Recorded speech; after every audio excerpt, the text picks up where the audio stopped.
Now let's stay with the National Assembly and go beyond the excitement of today's shouting contest in the Senate, because the deadline for submissions to the House of Representatives committee in charge of constitutional amendments is also today.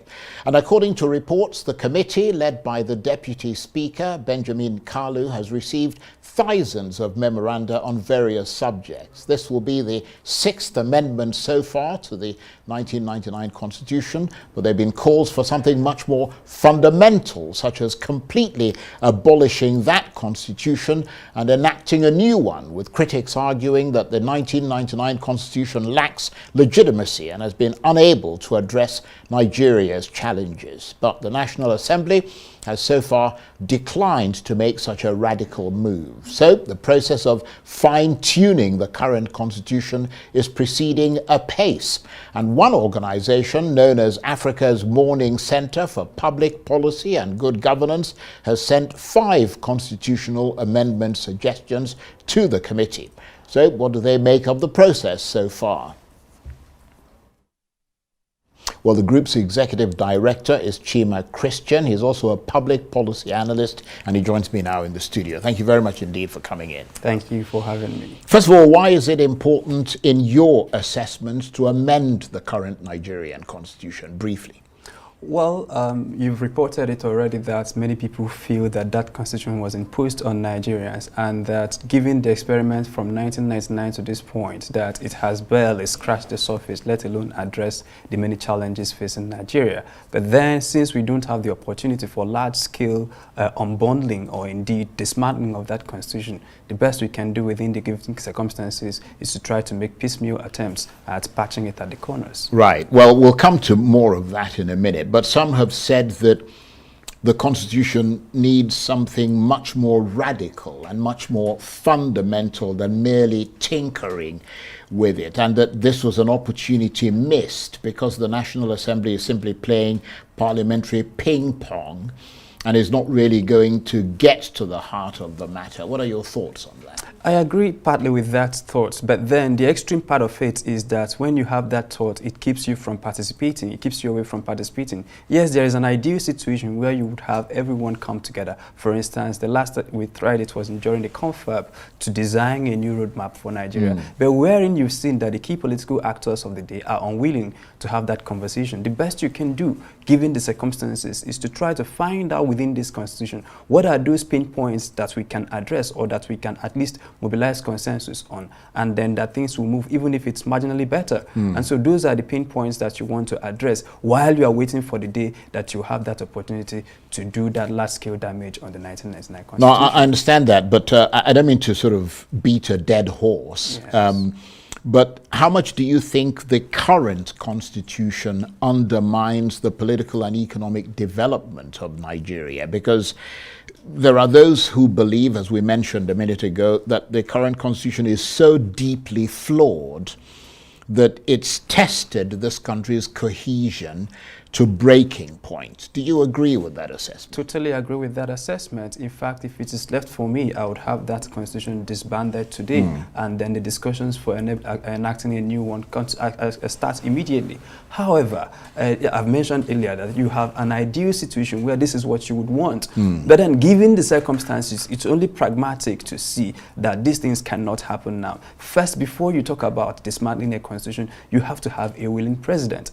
It's important to note that no civilian administration since 1960 has been able to make any large-scale structural adjustment in Nigeria. Whether you're talking about the creation of 24 states, 30 states, 36 states, all of these things have been done by the military. Yeah, the changing of constitutions have been done by the military. So that constitution in itself has imposed, it makes it very difficult. In fact, I can liken it to that he-goat in the village that will refuse the owner to follow the owner willingly to the market. So that constitution has made it so much so that you can, beat around the corner. Well, to be honest, I don't blame the he-goat because the he-goat assumes that he's going to be slaughtered at some point. So why would he want to follow the owner? Yeah, now you see it, so that if you want to indeed force this he-goat to go to the markets, that you must have a willing president, right, and that you must have a willing lawmakers. Because not that attempts have not been made in times past, But then I find out that those attempts in my analysis have not been ambitious enough. And where they are ambitious, they've been lacking in energy.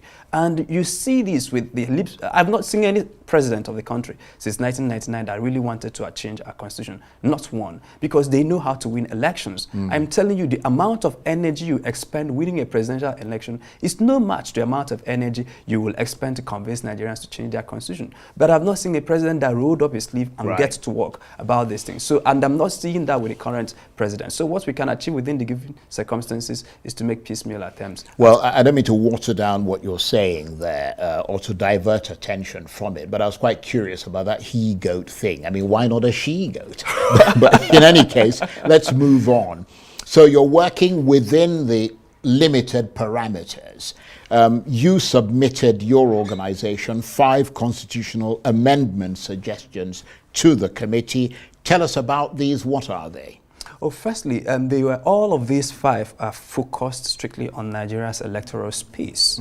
And then we unbundled them for the ease of administration, because if you look at that organization and you've looked at what has happened in times past, now you see a subcommittee headed by a clerk, and then have a few associates, put there. And they have these piles and piles of recommendations. Many times they don't get to read it, let alone distilling. So what we did was that, okay, we looked at their previous amendment and said, what was it like? And so we saw that the ones that successfully scaled through were the ones that were bundled, specifically located to what you want to achieve. So if you are, for instance, targeting section 77, 78, 118, you say, this is what I'm targeting. This is the clause I don't like about this. This is what I would want it to Basically, you like. do a lot of their work for them. Yes. So once you've done that and you leave them with the option of copying and pasting and debating your idea, you've made that work easier. But then if you dump it on them, expecting them to carry their textbooks to do the work of legislation, I mean, they are busy sharing bags of rice in the communities. They are busy sharing kekena peps in the communities. They are not going to put in that kind of work you want them to put. Well, to be fair, because we do try to be fair, I mean,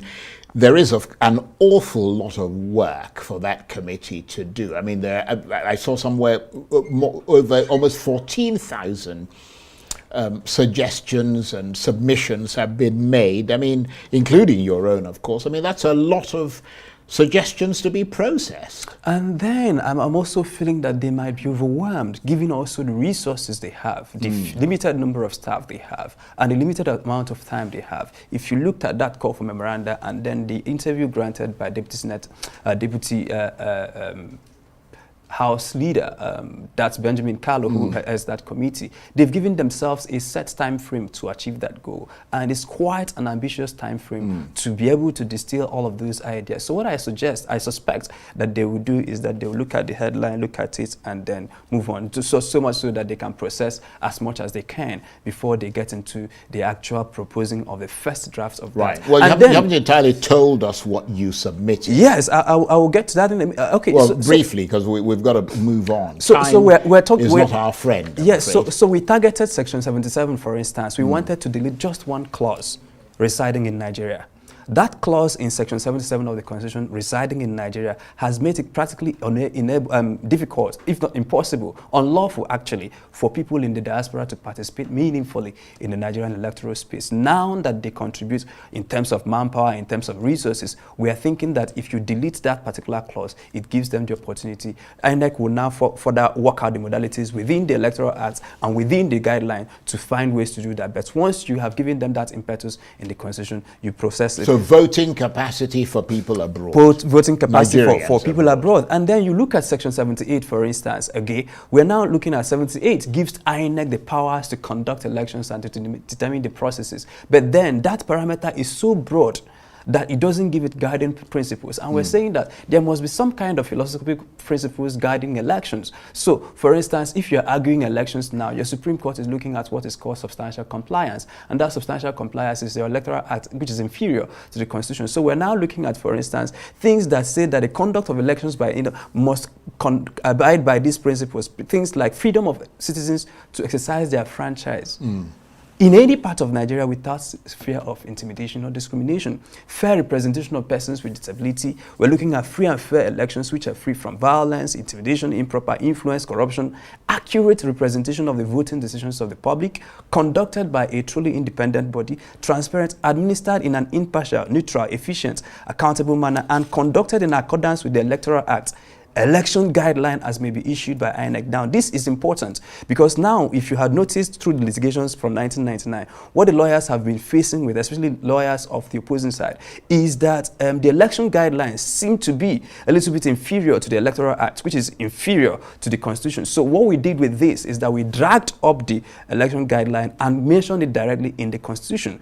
And so dragged up the Electoral Act and mentioned it directly, although the Electoral Act had been mentioned about 4 or 5 times, but we now included the election guidelines, so that you now give that guideline impetus that INEC can no longer go anywhere to deny their guideline, and so that guideline becomes much more operational. So some of those arguments are what we made. And then you also see that if you look at other parts of the Constitution, you will see how draconian the electoral space is. For instance, do you know that it's unlawful for instance, support groups to participate or canvass for votes? And many people don't know this because it has not been implemented. But once you leave that law there, a government will come to implement it. So we're now saying that you must expand a bit to allow political parties, campaign councils, and their support groups to solicit and canvass for votes. It's also unlawful in Nigeria today to receive donations from abroad. So if you're running for elections and your wife is in abroad, she can't send you money. If she sends you money, you must have to give it back to INEC. And that's unlawful. So we're saying that you must have to expand that parameter a bit to include legal citizens of Nigeria who might be resident elsewhere, that they are able to impact. I understand the rationale. I understand what they're trying to do. Then we also talk about partisanship of INEC members, that we're now trying to make it outrightly spelled out in the Constitution, that if you had become a member of a political party at some point, that you're not eligible to be appointed into INEC until 10 years has elapsed since the last time you held membership of a political party. We're also talking about issues of qualification. So that's what you're asking them to do? Yes, we're asking them to do. That's an important point. Yes, and then issue of qualification too. We're now asking, you know, that omnibus description of who qualifies or what disqualifies a president was limited, that you must be convicted of a crime in Nigeria. And we're now saying that, but then when you come to the State House of Assembly, you see that if you are convicted of a crime anywhere in the world, you can run for State House of Assembly. But if you are convicted of a crime anywhere in the world, you can run for Senate, you can run for presidency, and you can also run for governor. So we're now including just a clause, or in any other country. So that if you are convicted of these kinds of crimes, in Nigeria or in any other country, that those kind of crimes are considered egregious, that you will not be qualified to run for office. There are other amendments, for instance, running of political parties, things we just looked at. For instance, if you look at the Constitution, there are about 66 items on the Constitution that talks about elections. What we did is that we distilled these 66, critically looked at them, and then see how many of these can we alter, and then it will impact the credibility of the process. Those were the 16 items that we've targeted, and we are engaging with this National Assembly to see that those items are passed into law. But this is just an important first step. There are issues with the Electoral Act that has to be taken up at some point, and then there are issues with the election guideline that has to be taken up at some point. And one of the things we included here now is that the election guideline must be done in consultation with leadership of the political parties, so that INEC does not arbitrarily go and get a gadget and impose it on Nigeria. That gadget had to be tested, those gadgets had to be audited, those processes have to be audited, and when they pass those integrity tests, those are the times you can now use it on Nigerians. Right. So well, some of those things are the things that we're looking at. Right. I have to say that I'm impressed with your enthusiasm. Clearly, this puts a lot of weight on your shoulders and the shoulders of your organization as a public policy group. Are you fairly happy with the process so far, or has it left you disappointed? No, it's not yet time to be disappointed. And frankly, the process is just starting. All right, they have not even drafted the first which is, they do the first one, the second one, public hearings, the third one, and then it goes to the states. All right, so we are happy that part of our recommendations, and indeed that of other Nigerians, will be reflected in what will be drafted. It's only when we have seen that process. But then if you look at the body language of the leadership of the both houses of the nation, you see that they clearly have a goal. For instance, state police is a goal.